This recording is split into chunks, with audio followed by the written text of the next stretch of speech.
Am încercat să intru live și nu pot pentru că conexiunea nu permite. Am să folosesc acesta, este în granule, pentru că chiuveta mea este plină de... Uitați, vara și vinovatul, fata mea practic a spălat păpușica cu acest tip de Play-Doh și bineînțeles vreau să vă arăt. Deci mașina de spălat de merge, să vă arăt cum se umple.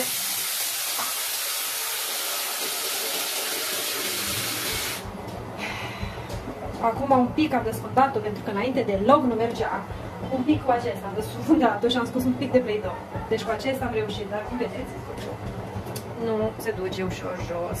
Aștept să se ducă toată pentru a folosi acest produs în desfărat. Revin imediat că nu am luat.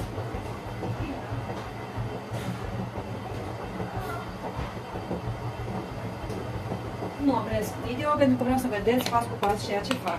Uitați, este în granule. O să pun 2. Hai să pun 3. După care voi adăuga apa caldă, dar o să nu depărtez pentru că nu știu ce reacție o să aibă. Hai că o să mai închidem.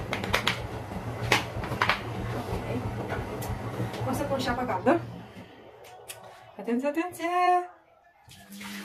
Ah!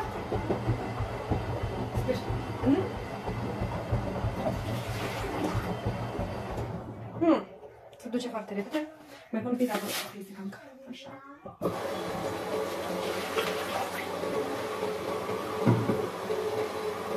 Perfect. Înseamnă că l-am desfundat destul de bine. Acum o să las un pic așa să-și facă datoria. Și o să mă duc și sus în cadă, că am nevoie și în cadă. Nu, așteptăm un pic, oare să deschid. Bun, o să pun pauză. Am lăsat un minut, vreau să văd dacă a schimbat ceva. Oh. Da. A schimbat, pur și simplu, nu se mai crește apa. Deci, produs? Ok, îl recomand.